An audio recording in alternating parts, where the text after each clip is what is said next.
ಇನ್ನು ಭೈರತಿ ಬಸವರಾಜ್ ಅವರ ಮುಂದೆ ಇದ್ದಿದ್ದು ಕೇವಲ 2 ದಾರಿಗಳು. ಒಂದು ಸರೆಂಡರ್ ಆಗೋದು, ಇನ್ನೊಂದು ಅವರ ಬಂಧನವಾಗೋದು. ಈ ಕಾರಣದಿಂದ ಭೈರತಿ ಸರೆಂಡರ್ ಆಗಿದ್ದಾರೆ ಅಂತ ಹೇಳಿ ಬೆಳವಣಿಗೆಗಳ ಬಗ್ಗೆ ಗೃಹ ಸಚಿವ ಡಾಕ್ಟರ್ ಜಿ ಪರಮೇಶ್ವರ್ ಅವರು ಮಾತನಾಡಿದ್ದಾರೆ. ಮುಂದಿನ ಕಾನೂನು ಪ್ರಕ್ರಿಯೆ ಮುಂದುವರಿಯುತ್ತೆ, ಅಷ್ಟು ಬಿಟ್ರೆ ಸದ್ಯ ಬೇರೇನು ಹೇಳೋದಕ್ಕೆ ಬರೋದಿಲ್ಲ ಅಂತ ಡಾಕ್ಟರ್ ಜಿ ಪರಮೇಶ್ವರ್ ಮಾತನಾಡಿದ್ದಾರೆ. ಅವರಿಗೆ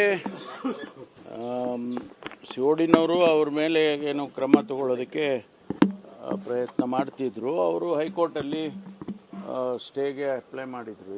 ಅದಾದಮೇಲೆ ಅವರು ಮತ್ತೆ ಸುಪ್ರೀಂ ಕೋರ್ಟಿಗೆ ಹೋಗಿ ಅಲ್ಲಿ ಬೇಲಿಗೆ ಪ್ರಯತ್ನ ಮಾಡಿದರು. ಅಲ್ಲಿ ಕೂಡ ರಿಜೆಕ್ಟ್ ಆಯಿತು. ಇನ್ನು ಅವರಿಗೆ ಉಳಿದದ್ದು ಒಂದೇ ದಾರಿ, ಸರೆಂಡರ್ ಆಗಬೇಕು, ಇಲ್ಲ ಪೊಲೀಸ್ನವರು ಅರೆಸ್ಟ್ ಮಾಡಲೇಬೇಕು. ಸೊ ಹಾಗಾಗಿ ಅವರು ಸರೆಂಡರ್ ಆಗಿದ್ದಾರೆ.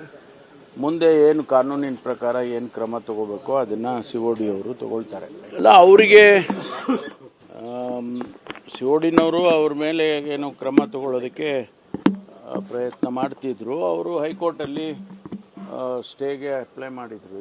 ಅದಾದಮೇಲೆ ಅವರು ಮತ್ತೆ ಸುಪ್ರೀಂ ಕೋರ್ಟಿಗೆ ಹೋಗಿ ಅಲ್ಲಿ ಬೇಲಿಗೆ ಪ್ರಯತ್ನ ಮಾಡಿದರು. ಅಲ್ಲಿ ಕೂಡ ರಿಜೆಕ್ಟ್ ಆಯಿತು. ಇನ್ನು ಅವರಿಗೆ ಉಳಿದದ್ದು ಒಂದೇ ದಾರಿ, ಸರೆಂಡರ್ ಆಗಬೇಕು, ಇಲ್ಲ ಪೊಲೀಸ್ನವರು ಅರೆಸ್ಟ್ ಮಾಡಲೇಬೇಕು. ಸೊ ಹಾಗಾಗಿ ಅವರು ಸರೆಂಡರ್ ಆಗಿದ್ದಾರೆ. ಮುಂದೆ ಏನು ಕಾನೂನಿನ ಪ್ರಕಾರ ಏನು ಕ್ರಮ ತಗೋಬೇಕು ಅದನ್ನು ಸಿಒಡಿ ಅವರು ತಗೊಳ್ತಾರೆ. ಅಲ್ಲ, ಅವರಿಗೆ